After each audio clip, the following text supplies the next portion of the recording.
আমার বাবারা, বন্ধুরা, হযরত জাবের রাদিয়াল্লাহু তাআলা আনহুর নাম আপনারা শুনেছেন। নবী পাকের একজন জলিল কদর সাহাবী। ওই জাবের রাদিয়াল্লাহু তাআলা আনহুর স্ত্রী ডাক দিয়ে বলেন, স্বামী আমার, ও আমার প্রাণের স্বামী, আপনি একটা বার আমার রাসূলে পাকের দরবারে যান না গো। যাই আমার রাসূলকে তো অনেকে দাওয়াত করে, অনেকের বাড়ি ঘরের মধ্যে আমার মদিনা রাসূল যায়। যেই মদিনা রাসূল হলো দুনিয়ার জমিনের মধ্যে শ্রেষ্ঠ, আল্লাহ পাকের প্রিয় বান্দা, যার শ্রেষ্ঠত্বের উপর আর আল্লাহ পাকের সৃষ্টি উপরে কোনো কিছুই নাই। এবং শ্রেষ্ঠ মেহমানটা যদি একবার আমাদের বাড়ি ঘরের মধ্যে আসতো, আমরা বড় ধন্য হতাম, বড় আনন্দিত হতাম, বড় খুশি হইতাম। হযরত জাবের রাদিয়াল্লাহু তাআলা আনহুর স্ত্রী বলেন, স্বামী, ও আমার প্রাণের স্বামী, আপনি একবার রাসূলে পাকের দরবারে যান। যাইয়া আমার মদিনা রাসূলকে যদি একবার আমাদের বাড়ি ঘরের মধ্যে দাওয়াত দিতেন। হযরত জাবের আমার মদিনা রাসূলের দরবারের মধ্যে গেলেন। যাইয়া আমার মদিনা রাসূলকে সালাম দিলেন, আসসালাতু ওয়াসসালামু আলাইকা ইয়া রাসূলুল্লাহ, আসসালাতু ওয়াসসালামু আলাইকা ইয়া হাবিবাল্লাহ, আসসালাতু ওয়াসসালামু আলাইকা ইয়া শাফিউল মুযনিবিন, আসসালাতু ওয়াসসালামু আলাইকা ইয়া রাহমাতাল লিল আলামিন। এইভাবে হযরত জাবের আমার মদিনা রাসূলকে সালাম দিলেন। সালাম দেওয়ার পর আমার মদিনা রাসূল বলেন, ইয়া রাসূলুল্লাহ, নবী গো, ও মায়ার নবীজি, মনের মধ্যে বড় একটা আশা, বড় একটা স্বপ্ন নিয়ে এসেছি গো নবীজি। আপনি মদিনা রাসূলকে আমাদের বাড়ির মধ্যে দাওয়াত করতে চাই। আপনি মদিনা রাসূল যদি আমাদের বাড়ি ঘরের মধ্যে দাওয়াতটা কবুল করতেন, আমরা বড় ধন্য হইতাম। আমার নবী ডাক দিয়ে বলেন, জাবের, ও জাবের, তুমি আমি মদিনা রাসূলকে দাওয়াত দিয়েছো, আমি মদিনা রাসূল তোমার দাওয়াত গ্রহণ করলাম। আমার যত সাহাবে কেরাম আমার কাফেলার মধ্যে রয়েছে, আমি মদিনা রাসূল ওই কাফেলা নিয়ে তুমি জাবেরের বাড়িতে দাওয়াত খাওয়ার জন্য যাবো। জোরে বলুন সুবহানাল্লাহ, আল্লাহু আকবার বলুন সবাই। হযরত জাবের রাদিয়াল্লাহু তাআলা আনহু আমার মদিনা রাসূলকে দাওয়াত করেছেন। ইয়া রাসূলুল্লাহ, নবী গো, অনেকে তো বড় ভাগ্যবান, আপনি রাসূলকে দাওয়াত দিয়ে তাদের ঘরের মধ্যে নিয়েছে। আমি জাবেরের একটা আশা, আপনি রাসূল যদি একবারের জন্য আপনার নুরানি কদম মোবারক আমি জাবেরের আঙ্গিনার মধ্যে রাখতেন, তাহলে আমি বড় ধন্য হতাম। আমার স্ত্রী বেকুল হয়ে আছে, ইয়া রাসূলুল্লাহ, আপনার দিদারের অপেক্ষায়। আমার মদিনা রাসূল বলেন, জাবের, তুমি আমাকে দাওয়াত দিয়েছো, যাও, আমি মদিনা রাসূল তোমার দাওয়াত গ্রহণ করলাম। আমার কাফেলার মধ্যে যত সাহাবে কেরাম আছে সবাইকে নিয়ে আমি মদিনা রাসূল তোমার বাড়ির মধ্যে যাবো। জোরে বলুন সুবহানাল্লাহ। আজকে যদি আমরা রাসূল পাকের নুরানি চেহারা মোবারক দেখতে পাইতাম, যে চেহারা মোবারক দেখলে আল্লাহ পাক বলেছেন জাহান্নামের আগুন কিয়ামত পর্যন্ত হারাম হয়ে যায়, জান্নাত ওয়াজিব হয়ে যায়, মরণকালীন কষ্ট থেকে আল্লাহ পাক মাফ করে দেয়, কবর, হাসর, ফুলসিরাত, মিজান আমার আল্লাহ পাক কিঞ্চিত পরিমাণ কষ্ট ব্যতীত উত্তীর্ণ করে হাউজে কাউসারে পানি পান করাইয়া জান্নাতের মেম্বার বানিয়ে দেয়। জোরে বলুন সুবহানাল্লাহ। সেই মদিনা রাসূল হযরত জাবের রাদিয়াল্লাহু তাআলা আনহুর বাড়ির মধ্যে যাবে। হযরত জাবের রাদিয়াল্লাহু তাআলা আনহু অনেক খুশি। হযরত জাবের রাদিয়াল্লাহু তাআলা আনহু বাড়ির মধ্যে চলে গেলেন। যাইয়া ডাক দিয়ে বলেন, স্ত্রী, ও আমার স্ত্রী, তুমি শুনে নাও, আমি মদিনা রাসূলকে দাওয়াত দিয়েছি, মদিনা রাসূল দাওয়াতটা গ্রহণ করেছে, কিন্তু দুনিয়ার শ্রেষ্ঠ মেহমান যে আমাদের ঘরের মধ্যে আসবে, আমরা কি দিয়ে মদিনা রাসূলকে আপ্যায়ন করব, মেহমানদারি করব? হযরত জাবের রাদিয়াল্লাহু তাআলা আনহু স্ত্রী ডাক দিয়ে বলেন, স্বামী আমার, আমাদের ঘরের মধ্যে যে একটা বকরি রয়েছে, আমরা সেই বকরিটা জবাই করব, আর আটা দিয়ে কিছু রুটি বানাইব, আমরা তা দিয়ে মদিনা রাসূলকে মেহমানদারি করাইব। হযরত জাবের এবং ওনার স্ত্রী মিলে ঘরের মধ্যে যে বকরিটা ছিল সেটাকে জবাই করে দিয়েছে জমিনের মধ্যে শোয়াইয়া। এইদিকে হযরত জাবের রাদিয়াল্লাহু তাআলা আনহুর দুইজন সন্তান ছিল। বড় ভাই ছোট ভাইকে ডাক দিয়ে বলেন, এ আমার ছোট ভাই, আমাদের ঘরের মধ্যে যে বকরিটা ছিল, রাসূল পাক আসবে এজন্য সে বকরিটাকে জবাই করে দিয়েছে। ছোট ভাই বড় ভাইকে বলে, কিভাবে জবাই করে দিয়েছে? বড় ভাই ভাই বলে জমিনের মধ্যে শোয়াইয়া গলার মধ্যে ছুরি চালাইয়া জবাই করে দিয়েছে। আবার ছোট ভাই প্রশ্ন করলেন, ভাইয়া কিভাবে আমাদের বুকিটা জবাই করলো, আপনি যদি একটু আমাকে দেখাইতেন। বড় ভাই ছোট ভাইকে বারবার বুঝানোর জন্য যখন চেষ্টা করে ব্যর্থ হইলেন, এক পর্যায়ে বড় ভাই ছোট ভাইকে ডাক দিয়ে বলে, ভাই তুমি জমিনের মধ্যে শোও, আমি হাতের মধ্যে ছুরিটা নিলাম, বকরির গলার মধ্যে যেইভাবে আমার বাবা ছুরি চালাইছে আমি ঠিক তেমন করে তোমার ছোট ভাইয়ের গলার মধ্যে ছুরিটা চালাইয়া দেখাইতেছি, এইভাবে আমাদের বকরিটা জবাই করেছে।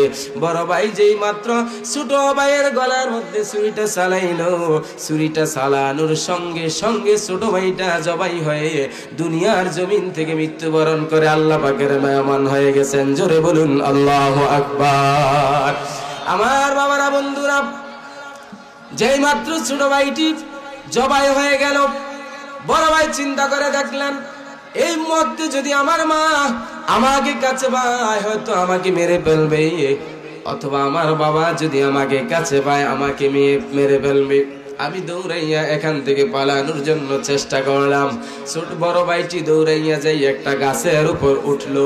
মা যখন দৌড়ানি দিল, সেই গাছ থেকে বড় ভাইটি জমিনের মধ্যে পড়ে, পাথরের মধ্যে যেই মাত্র মাথাটা লেগেছে রে বন্ধু, মাথাটা লাগার সঙ্গে সঙ্গে পাথরের আঘাতে মাথার ভিতর থেকে মগজগুলা বের হয়ে হযরতে জাবেরের বড় পুত্রটাও মৃত্যুবরণ করলো। জোরে বলুন আল্লাহু আকবার। ঘরের মধ্যে কয়টি লাশ? জোরে বলুন না, কয়টি লাশ?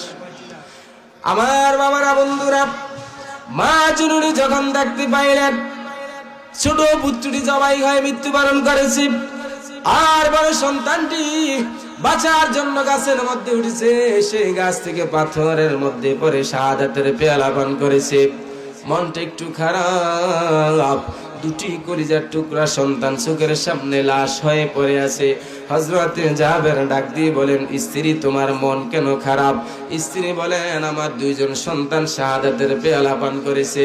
হযরতে জাবের বলেন, স্ত্রী আজকে আমাদের কাদার দিন নয়, আজকে আমাদের সন্তানের জন্য দুঃখ টেনশন করার কোনো দিন নয়, কারণ আজকে আমাদের ঘরের মধ্যে যিনি আসতেছেন তিনি হচ্ছেন আল্লাহ পাকের বন্ধু রাহমাতুল লিল আলামিন। জোরে বলুন সুবহানাল্লাহ। তারা স্বামী স্ত্রী দুইজনে মিলে দুইজন কলিজার টুকরা সন্তান লাশ হওয়ার পর কাপড় পেঁচাইয়া একটা অন্দর মহলের মধ্যে নিয়ে রাখলেন। আর এইদিকে বাড়ির আঙ্গিনায় অপেক্ষা দাঁড়িয়েছেন কখন মদিনা রাসূল তাদের বাড়ি ঘরের মধ্যে আসবেন। হযরতে জাবের বলেন, স্ত্রী আমার, ওই তুমি তাকিয়ে দেখো না, মদিনা রাসূল সাহাবে কেরাম নিয়ে আমাদের বাড়ি ঘরের দিকে আসতেছে। আল্লাহর হাবিব দু জাহানের বাদশা নবীজি যখন হযরত জাবের রাদিয়াল্লাহু তাআলা নূর বাড়ির মধ্যে এসেছেন, আসার পর হযরতে জাবের হাসি খুশি ভাবে আমার মদিনা রাসূলকে রিসিভ করেছেন, বরণ করেছেন। দুটি সন্তান ঘরের মধ্যে মৃত্যুবরণ করেছে, তাদের চেহারার মধ্যে কোনো মলিন নাই, কষ্ট নাই, কারণ তারা তাদের সন্তান থেকে আমার রাসূলকে বেশি ভালোবাসেন। আমার মদিনা রাসূলকে যখন খাবারটা সামনে দিলেন, তখন আমার মদিনা রাসূল বলেন, জাবের, ও জাবের, তোমার তো দুইজন সন্তান রয়েছে, তোমার সন্তানগুলোকে ডাক দাও, তোমার দুইজন সন্তান আমি মদিনা রাসূলের সঙ্গে খাবার খাইবে। জোরে বলুন সুবহানাল্লাহ। আল্লাহু আকবার বলে সবাই, আরো জোরে বলুন আল্লাহু আকবার। মদিনা রাসূল বলেন, যাবে, তোমার তো দুইজন সন্তান আছে, তাদেরকে ডাক দাও, তারাও আমি মদিনা রাসূলের সঙ্গে বসে খাবার খাইবে। জোরে বলুন না আল্লাহু আকবার। সন্তান দুইজন কি জীবিত না মৃত? জোরে বলুন না, জীবিত না মৃত? হযরতে জাবের বলেন, ইয়া রাসূলুল্লাহ, ইয়া হাবিবাল্লাহ, নবীজি আপনি মদিনা রাসূল খাবার দেওয়া শুরু করেন গো নবীজি।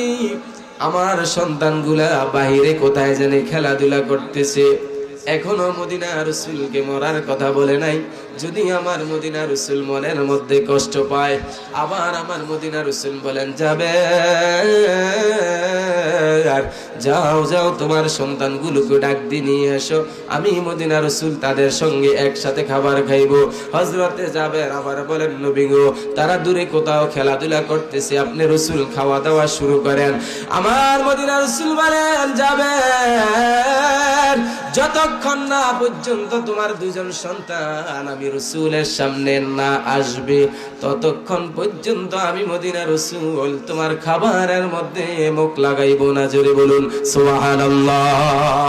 এবার হযরত জাবের বলেন, ইয়া রাসূলুল্লাহ, নবী গো, আপনি মদিনা রাসূল আমাকে maaf করবেন, বেয়াদবি maaf কইরেন। আপনি রাসূলকে মেহমানদারি করার জন্য বকরিটা জবাই করলাম। আমার বড় সন্তানটি সেই দৃশ্যটা দেখেছে, ছোট সন্তানকে সেই দৃশ্যটা দেখাইতে যাইয়া বড় সন্তান ছোট সন্তানটাকে জবাই করে মৃত্যুবরণ করে দিয়েছে। বড় সন্তানটি গাছের উপর পলায়ন করার জন্য গেছে, ওইখান থেকে বড় সন্তানটিও মৃত্যুবরণ করেছে। আমার মদিনা রাসূল বলেন, জাবের, ও জাবের, তুমি এখনো আমি মদিনা রাসূলকে চিনতে পারো নাই রে জাবের। আমি বুঝতে পারলাম তোমার সব কিছুর চাইতে তুমি আমি মদিনা রাসূলকে ভালোবাসো। জাবের, তুমি যাইয়া তোমার সন্তানদেরকে বলো আমি মদিনা রাসূল তোমার সন্তানদেরকে ডাক দিতেছি। যেই মাত্র হযরত জাবের বলেন, আমার সন্তানদের তোমাদেরকে মদিনা রাসূল ডাকতেছে রাসূলে পাকের সঙ্গে খাবার খাওয়ার জন্য। খোদার কসম করে বলি, রাসূলে পাকের ডাক মোবারক সংবাদ মৃত্যু দুইজন সন্তানের কানে পৌঁছার সঙ্গে সঙ্গে আল্লাহর হুকুমে তারা জীবিত হয়ে প্রিয় নবীজির কদম মুবারকের মধ্যে চলে আসলেন। জোরে বলুন সুবহানাল্লাহ, আল্লাহু আকবার বলে সবাই। মদিনা রাসূলের সংবাদরা যেই মাত্র হযরত জাবের রাদিয়াল্লাহু তাআলা আনহু দুজন সন্তানের কাছে গেছে, যাওয়ার সঙ্গে সঙ্গে আমার মদিনা রাসূলের বরকতে আমার আল্লাহ পাক দুজন সন্তানকে আবার পুনরায় জীবিত করে দিলেন এবং তারা দুটি ভাই জোড়ার মতো নবী পাককে সালাতু সালাম দিয়ে আমার প্রিয় নবীজির কদম মোবারকের মধ্যে পড়ে গেছেন। জোরে বলুন সুবহানাল্লাহ। হযরতে জাবের রাদিয়াল্লাহু তাআলা আনহু এবার ওনার দুইজন সন্তান সহ আমার রাসূল পাককে সামনে খাবারটা দেওয়া শুরু করলেন। আমার মদিনা রাসূল সাহাবায়ে কেরামকে বলেন, হে আমার সাহাবায়ে কেরাম, তোমরা খাবার খাও, তোমরা রুটি দিয়ে গোশত দিয়ে খাবার খাও, কিন্তু হাড়গুলা চিবাইবা না, হাড়গুলা যেমন আছে ঠিক তেমনই রেখে দিবা। সকল সাহাবায়ে কেরাম খাওয়ার পর আমার মদিনা রাসূলও খাইলেন। সবাই খাওয়ার পর এবার মদিনা রাসূল হাড়গুলাকে একত্রিত করে যে মাত্র আমার মদিনা রাসূলের ঠোঁট মোবারক ফাঁক করে একটু ফু মোবারক দিয়েছেন। ফু মোবারক দেওয়ার সঙ্গে সঙ্গে জীবিত অবস্থায় বকরি যেমন ছিল, সাহাবায়ে কেরাম গোশত খাওয়ার পর সেই হাড্ডি থেকে আমার আল্লাহ পাক আমার মদিনা রাসূলের বরকতে আবার পুনরায় আগের মতো বকরিটাকে সোজা করে জীবিত করে দিয়েছেন। জোরে বলুন না সুবহানাল্লাহ।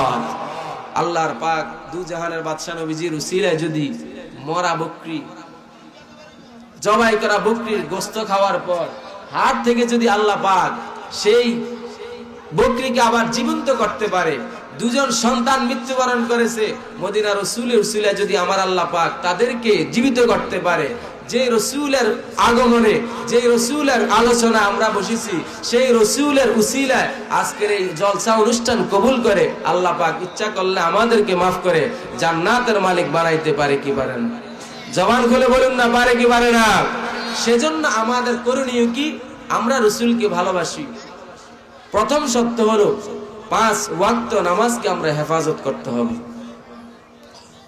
নামাজ পরকালীন জিন্দেগীর প্রথম ধাপ হলো কবর। আউয়ালু মা ইউহাসাবু বিহিল আবদু ইয়াউমাল কিয়ামাতিস সালাহ।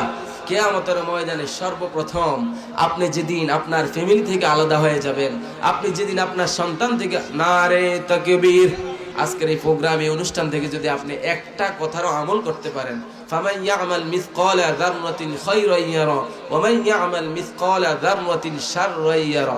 হয়তোবা এমনও হতে পারে আপনার জীবনের কোনো আমল আল্লাহর কাছে কবুলিয়ত নয়, আজকের এই প্রোগ্রাম এই অনুষ্ঠানটিকে আল্লাহ পাক কবুল করেছেন।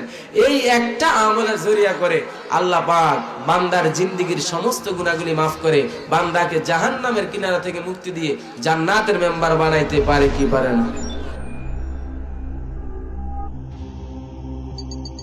ইউসুফ এইচডি মিডিয়া, আপনার প্রতিভাকে তুলে ধরতে আমরা আছি আপনার সাথে।